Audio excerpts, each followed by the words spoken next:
मारुतिर्यशतं वन्दे रघुनन्दनं श्री सीतानाथ समारंभां श्री रामानंदार मध्यमाम् अस्मदाचार्य पर्यन्तां वन्दे श्री गुरु परंपरां वन्दे जगद्गुरु परंपरां।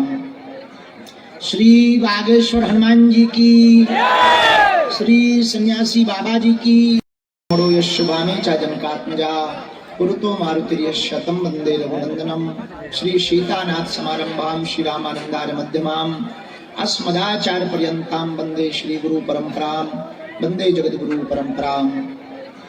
श्री बागेश्वर हनुमान जी की, श्री सन्यासी बाबा जी की, श्री दादा गुरुजी महाराज की, श्री चमीटा वाले बाबा की, समाधि वाले बाबा की, सनातन हिंदू एकता पदयात्रा की, बागेश्वर धाम के पागलों की, पूज्य दादा गुरुजी महाराज की, बागेश्वर धाम के मेला की, दिन भर से जो बैठे गाली बकरे उनकी, हमारी जय जो हम टाइम पे आ गए।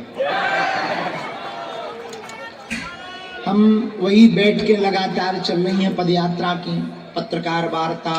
अभी क्या हुआ, कुछ लोग पीछे पड़ गए, यात्रा को बंद करवाना चाह रहे, तो उन्हीं के लिए जो है अभी लगे थे, व्यस्त हो गए। आज दिन भर तो मीडिया ही आती रही, पूरे दिन भर।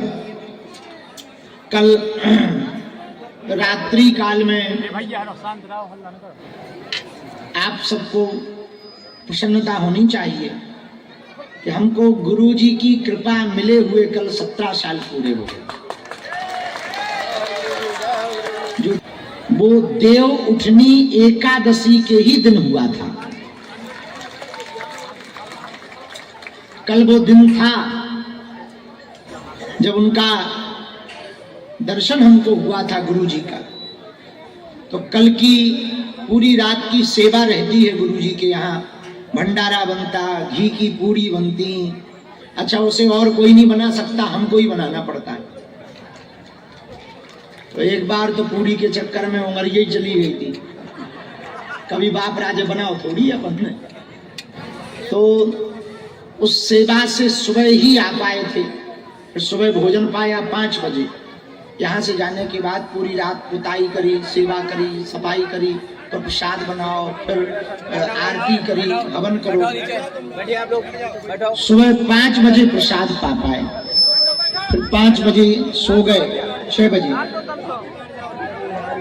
थोड़ी नींद आई, फिर स्नान ध्यान करके पूजा पाठ करके फिर बैठे। तब तक पदयात्रा की तैयारी वाले आ गए, क्योंकि आज भर का दिन है हमारे पास।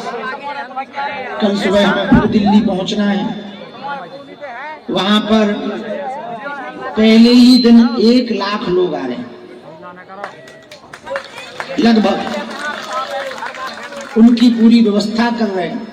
हमारा लक्ष्य है पदयात्रा में कम से कम 10 लाख लोग तो रहें, कम से कम।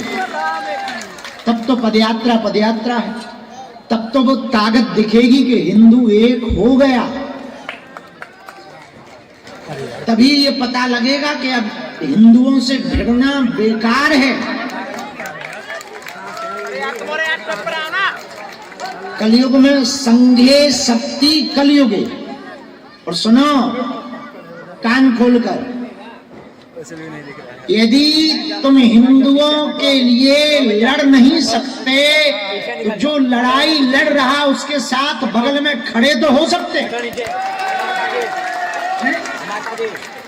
आप लड़ो ना, तुम डरपोक हो, तुम्हें डर लगता है, नहीं लगता तो लड़ो तो मत, पर कम से कम जो लड़ रहा उसके बगल में भर खड़े हो जाओ। किसी की ताकत नहीं है हिंदुओं को तोड़ दे। हमारी बात समझ आई आपको? इसलिए इस पदयात्रा में अब तक तो नहीं, पर आज हम कह रहे हैं कि आपकी बहुत आवश्यकता है पदयात्रा में पहुंचने की। 10 दिन को ना जा पाओ, व्यस्तता है, काम है, घर में दिक्कतें हैं, झंझटें हैं, कोई बात नहीं। 15 और 16 तारीख को तुम वृंदावन आ जाओ। 10 दिन रहोगे तब तो और बढ़िया है। हम भी साथ चलेंगे, तुम भी चलोगे, हम भी रुकेंगे, तुम भी रुकोगे, कभी चाय कभी समोसा, मजा लो। रोड पर ही बैठकर खाएंगे, बेड पर बैठकर तुमने बहुत पाया होगा, रोड पर बैठकर पाएंगे, उसका एक अलग आनंद है। रोड पर ही बैठ करके, और क्या आनंद आता जब गांव के बूढ़े बूढ़े लोग, अरे गुरु, अरे चेला, बड़ा आनंद आता है। बढ़िया बूढ़े बूढ़े लोग आनंद। और सुनाओ क्या हो रहा है? बात पद यात्रा कहाँ जा रहा है? किसकी? बोले बागेश्वर बाबा की। हमसे ही कह रहा है, हमसे ही कह रहा है। अच्छा, हमका बाबा जी मिले हैं? बोले नहीं मिले नहीं, आगे चलेगा। हम कितने आगे? अरे बोले वो बहुत फास्ट भगत। आओ, फिर धीरे से कहा था, अरे वे हनुमान जी के भगत है ना, इसलिए बहुत तेज भगत।